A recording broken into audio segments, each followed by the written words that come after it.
Então, continuando aquele assunto de transformar dados, né, em modelos, né, como a gente fez com a regressão linear, né, pega tabelas de dados experimentais, a gente gera um modelo linear, ou então, né, usar regressão polinomial para, né, descrever um modelo, né, tabelado experimentalmente através, né, de uma função polinomial, né?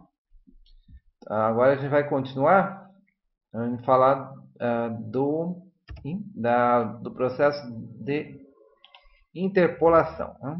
Então, antes trabalhou com ajuste de curva, com regressão, e agora a gente vai ver o que é a interpolação. Então, nesse sentido de pegar dados tabelados, né, e transformar num modelo, qual que é a diferença do ajuste para a interpolação? Então, no ajuste a gente passava né, a gente sabia que os dados tinham um erro, né? Os dados são medidas, né? Então, a gente dava um valor de x, né, sem erro, né, exato, e, e tabelava o valor de y, né? Mas era uma medida, podia ter um erro, né? Então, para cada x que a gente escolhia, né, podia pegar um valor de y medido, né? Montava uma tabela. Aí a gente passava uma reta, né? E a reta não necessariamente passava pelos pontos, né? Na regressão linear, né? Então tinha um erro das medidas em y, né? E aí a gente achava os coeficientes dessa reta, né, que melhor passava mais perto daqueles pontos, né? Pelos critérios lá dos mínimos quadrados. Só que vamos pensar o seguinte, né? Vamos pensar que agora eu quero trabalhar com dados, né? Vamos ver um exemplo aqui, ó, né? Então, esse exemplo é uma tabela que são medidas, né, do calor específico da água para temperaturas variadas. Então, por exemplo, para 20 graus, tem, né, esse valor preciso aqui, 0,99907, né, 5 casas. Né? Então, um valor preciso, e vamos supor que é um valor muito bem medido, né, que a gente pode ter, né, bastante confiança nesse valor. Né, que nas casas que estão representadas aqui são todas corretas. Não teria, né, ser uma medida com um erro menor do que a quinta casa. Então, nesse caso, aqui eu tabelei 20, 25, 30, 35, 40, 45, temperatura, né? Para cada temperatura dessa, eu fiz várias medidas de calor específico e tenho, né, esses valores quase exatos. Então, para mim, nesse caso aqui, não adianta, por exemplo, passar uma reta de regressão, né? Que não passe pelos pontos 20, 0,99907, que não passe pelo ponto 25, 0,99852. Por quê, né? Porque se eu estou trabalhando com temperatura de 20 graus, eu sei exatamente o valor do valor específico. Então, se eu colocar uma reta de regressão, eu vou estar inserindo erro, né? Ok? Então, por exemplo, vamos supor que agora que eu quero trabalhar com o valor 22,5. O 22,5 não está tabelado, não? Mas eu tô né, estou fazendo um experimento, estou fazendo, né, controlando alguma coisa com um termostato, não sei. Eu tenho a temperatura 22,5. E eu precisaria, para algum cálculo que eu vou fazer, eu preciso do calor específico da água nessa temperatura de 22,5. Só que eu não tabelei, né? Não fiz não tabelei esse valor com precisão, mesmo porque esse processo de tabelar precisa ser processo caro, confiável, né? Tem que ser vários experimentos para eu conseguir, né, para ter uma medida, né, confiável, né? Mas como que eu trabalharia com uma temperatura de 22,5 se eu não tabelei ela? Mas eu tenho tabelado o valor de 20 e tenho tabelado o valor de 25. E o 22,5 está bem no meio do caminho. Então, ou eu poderia usar o valor 0,9907, né? Ou então 0,99852, né? Mas aí né, a gente sabe que está no meio do caminho do 20 para o 25, então por que a gente não usa a média, né? Então pega o valor médio 0,9907 e 0,99852, tira a média e usa esse valor, né? para o cálculo. Então é exatamente isso, né? Exatamente isso que é a interpolação. No caso, a gente está fazendo interpolação por uma reta, né? Está pegando uma reta que passa pelo ponto 20, x igual a 20, y igual a 0,9907 e outra extremidade do segmento seria da reta, seria 25, 0,99852. E aí eu vejo onde que essa reta passa, né, por x igual a 22,5, né? Então essa seria uma forma de fazer, né? E a gente tá por esse método, né, a gente teria uma função interpoladora, né? A função interpoladora ela passa pelos pontos. Então seria uma espécie de um ligue os pontos, né? Seria uma curva uma curva poligonal, né? Uma linha poligonal que liga, né, esses pontos, né? E representa, né? Representa a minha função que no caso aí não é uma função muito simples, né?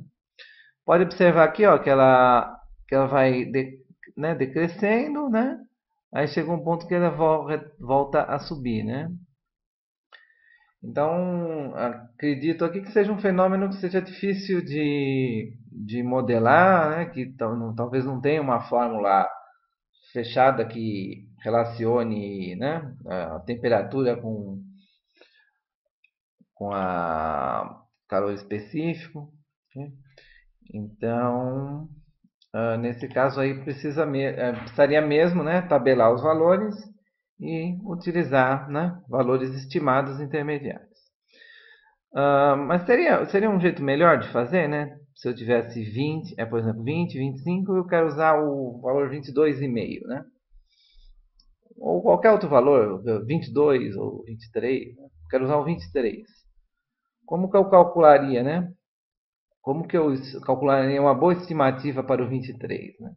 Então, eu poderia pensar em usar esses dados adicionais que tem aqui dos outros, né? Então, por exemplo, eu poderia incluir o do 30. Só que eu tenho 3 pontos, né?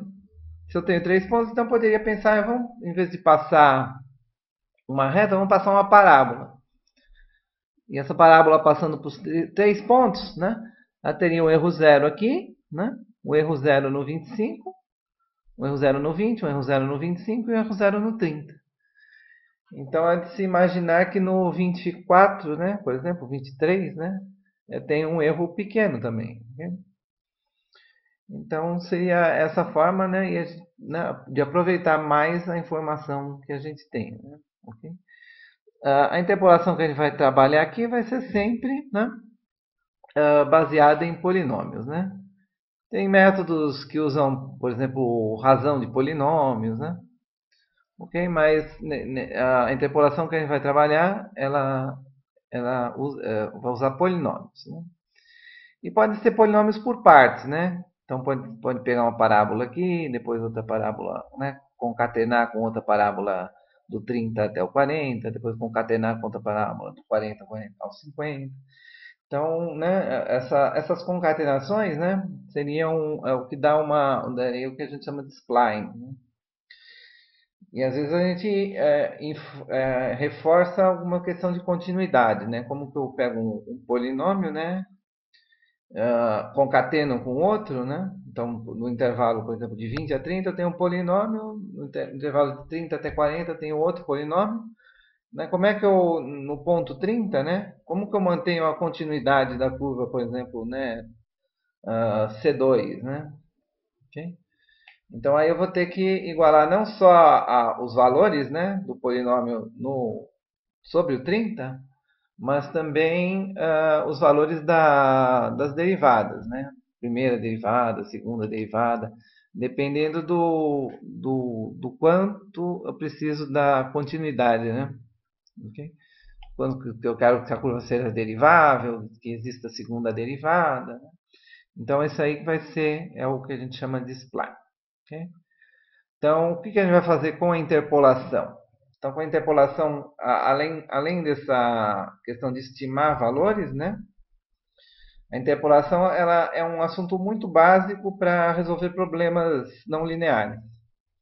Então, ela é fundamental sempre que eu estou fazendo zero de função, né? Ou integração numérica. no fim das contas, em algum momento eu estou fazendo alguma espécie de interpolação. Seja usando a tangente a uma curva, né? Ou uma secante, né? Naqueles métodos que a gente viu, né? Nem que seja uma reta, né? Que interpola dois pontos, mas né? Vai ser sempre, né? Ela vai sempre estar presente quando a gente trabalhar com funções não lineares, né?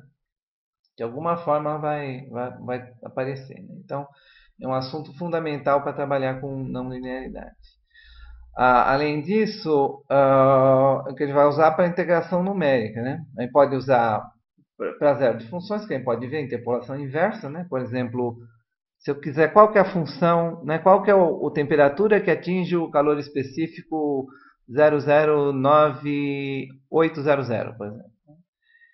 Até teria mais de uma resposta aqui, né? Talvez. Mas 850, por exemplo. Está por aqui mais ou menos, né? Entre o 25 e o 30. Então aí seria uma espécie de um problema de zero de função. Então aí eu faço o tabelamento inverso, né? Então, em vez de mapear, né, uma função, né, interpoladora que leve de Gauss para a temperatura, eu faço do calor específico ao contrário, né, do calor específico para a temperatura. Outra coisa que a gente vai fazer é integração. Então, se eu tenho uma função, né, que ela é difícil de integrar, por exemplo, eu posso tabelar ela e utilizar os pontos amostrados, né, para calcular, para, né, criar um polinômio interpolador e integrar esse polinômio. Esse aí vai ser o assunto mais para frente. Tá? Por enquanto, é isso aqui. Né? E entender qual que é a diferença, né, que a interpolação passa pelos pontos, né, eu dou os pontos amostrados, a curva tem que passar pelos pontos, tem que ter erro zero naqueles pontos.